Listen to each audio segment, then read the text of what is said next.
correção da terceira atividade de ciências. No início, a Terra era uma tremenda bola de fogo. Essa Terra, aos poucos, foi se esfriando. E aí nós estamos vendo a primeira rocha que foi formada, que é a chamada rocha magmática. A rocha magmática ela é proveniente das lavas do vulcão, a qual ela sofre um processo de solidificação. Exemplos de rochas magmáticas: granito e basalto. O granito ele é muito utilizado para fazer pias, pisos. Basalto ele é muito utilizado também em calçamentos, principalmente em calçamento nas praias e também ultimamente usando em casas. Rochas sedimentares, até o nome já diz, vem de sedimentos, da quebra de outra rocha. Então uma rocha se quebra para dar uma origem a uma outra. O que levaria essa quebra? Nós temos vários processos que podem estar atuando para quebrar uma rocha. A chuva, um tempo, a alta temperatura, isso vai quebrando a rocha em pedaços pequenos e esses pedaços são levados pelo vento, pela chuva, para os lugares mais baixos, formando os sedimentos que posteriormente vão dar origem às rochas sedimentares. Aqui nós temos exemplos de rochas sedimentares. A argila, os sedimentos delas formaram o argilito. A areia formou o arenito. O balastros formou a brecha. Nós temos uma linda paisagem de um ambiente de rochas sedimentares, no caso seria as areias, né?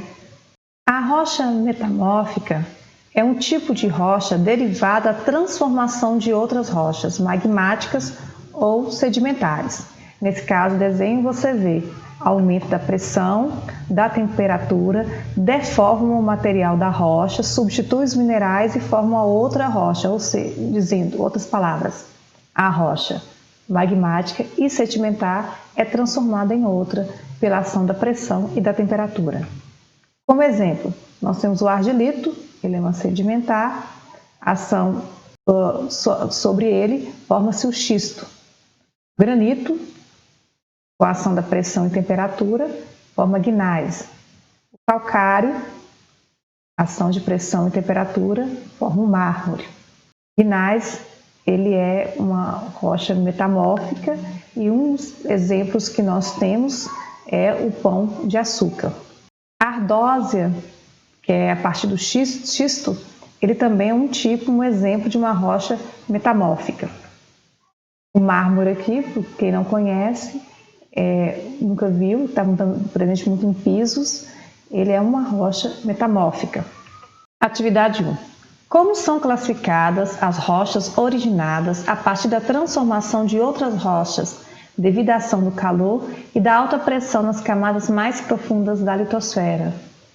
Nós já vimos anteriormente que seria a rocha metamórfica, ela que se origina a transformação de uma rocha em outra. Calcário, transformando-se em mármore, arenito, transformando em quartzo, argilito em xisto, granito em gneiss. Como são chamadas as rochas constituídas pelo acúmulo de partículas vindas de outras rochas e que sofrem temperismo? Rochas sedimentares. Atividade 3. Os fósseis são restos ou indícios de seres vivos que vivem em outras épocas e que foram preservados de maneira natural ao longo de milhões ou até bilhões de anos. A descoberta e coleta de um fóssil é muito importante para estudo de um período da história do nosso planeta. Em que tipos de rochas geralmente são encontrados na maior parte dos fósseis? Para eu explicar, primeiro vou mostrar para vocês como que ocorre a formação de um fóssil. Ao morrer, o corpo desse animal vai passar por um processo de decomposição. Quando restar apenas osso, ele é soterrado. Lembrando que são detritos, são restos de rochas que estão vindo em cima deles. Aí vocês entendem por que a rocha é uma rocha sedimentar. Então, pedaços de rochas vão soterrando esse animal. O tempo passa, as características do ambiente acabam, o organismo continua no mesmo lugar, mas a natureza ao redor está alterando, modificando. Depois do soterramento, devido ao peso em cima desse animal, ele vai sofrer uma compactação e a cimentação. E os sedimentos sobre ele se transformam, nesse caso, nas rochas sedimentares. E aí você vê o nosso fóssil aqui também já formado. Então, em geral, os fósseis são encontrados nas rochas sedimentares. Aí eu tenho um exemplo de um fóssil encontrado. Atividade 4. Que nome recebe as substâncias naturais que compõem o magma? O magma, quando ele é expelido do vulcão, ele vai receber o nome de lava. Atividade 5. A estátua do Cristo Redentor, localizada no topo do Morro do Corcovado, no Rio de Janeiro, foi construída sobre uma estrutura de concreto armado e revestido em pedra-sabão.